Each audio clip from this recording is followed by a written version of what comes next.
కూటమి ప్రభుత్వం వచ్చిన తర్వాత ఈ సంవత్సర కాలంలో రైతులకు అనేక రకాల ఇబ్బందులు, పండించిన పంటలకు గిట్టుబాటు ధర దొరక్క మార్కెట్లో విపరీతంగా ధరలు పడిపోయి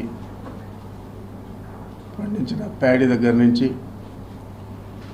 పొగాకు, మిర్చి, కాటన్, ఏ పంటకు కూడా కడాకు, షుగర్ కేన్కు ఏటి కూడా గిట్టుబాటు ధరలు లేక రైతులంతా కూడా వెలువెల్లాడిపోయారు.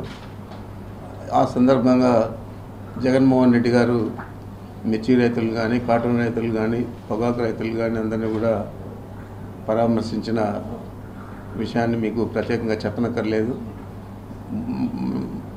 చిత్తూరు జిల్లా మామిడికి చాలా ప్రసిద్ధిగాంచింది. భారతదేశంలోనే చిత్తూరు జిల్లా మొదటి స్థానంలో మామిడి పంట పండించే దాంట్లో ముందుంది. ఇక్కడ అనేక పల్ప్ ఇండస్ట్రీలు ఉన్నాయి. మరి ఇతర దేశాలకు, ఇతర రాష్ట్రాలకు ఎగుమతి కూడా చేస్తున్నారు.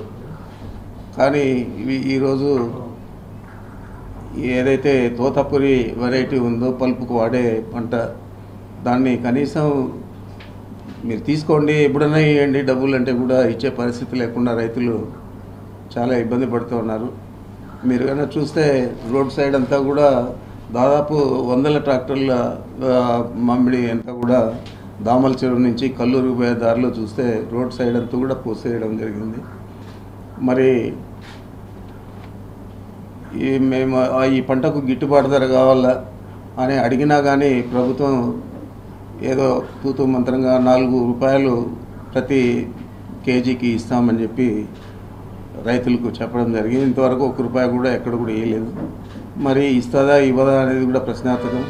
మరి ఈ పంట ఏదో రకంగా తీసుకోండి అని చెప్పి ఎంత ప్రాధాన్యపడినా కూడా పెద్ద పెద్ద పల్ప్ ఇండస్ట్రీస్ వాళ్ళే తీసుకుంటూ ఉన్నారు. చిన్న చిన్న వాళ్ళందరూ కూడా తీసుకునే పరిస్థితి లేదు. గత సంవత్సరం చేసిన పల్పు కూడా ఇంకా స్టాకులు ఉన్నాయి. మరి ఈ సంవత్సరం మళ్ళీ ఫ్రెష్గా ఈ పల్పు చేస్తే మార్కెట్ ఉంటుందో ఉండదో, మళ్ళీ అప్పులు ఎక్కువైపోతాయని వాళ్ళ ఆలోచన. అదే రకంగా రైతులు ఏదోగా గిట్టుబాటు ధర రాని ఊరికే కాయలు చెట్లో నుంచి కింద రాలిపోయే పరిస్థితి ఏర్పడింది. తీసుకునే పరిస్థితి లేదు. రోడ్ల సైడ్ కూస్తూ ఉన్నాం. గతంలో మనం చూసాం టమాటాలంతా కూడా మొన్నటిదాకా టమాటాలంతా కూడా రోడ్ సైడ్ పోస్తూ ఉన్నారు.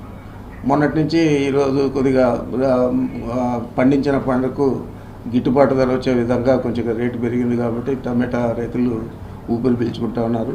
కానీ మామిడి పంట రైతులందరూ కూడా ఈ సంవత్సరం నాకు తెలిసి మేము చిన్నప్పటి నుంచి కూడా చూస్తూ ఉన్నాం. ఏ సంవత్సరం కూడా ఇంత అధ్వానంగా, ఇంత దారుణంగా రైతులు నష్టపోయిన పరిస్థితి లేదు. అందుకని ఈ సందర్భంగా జగన్మోహన్ రెడ్డి గారు ఈ నెల 9వ తేదీ బంగారపాలెంలో అక్కడ మార్కెట్ యార్డ్ కానీ తర్వాత రైతులంతా కూడా ప్రత్యేకంగా కలవడం కానీ చేయడం జరుగుతుంది. వారు 9వ తేదీ ఈ కార్యక్రమానికి విచ్చేస్తారని చెప్పి మీ ద్వారా ఈ రాష్ట్ర ప్రజలకు తెలియజేస్తా ఉన్నాను.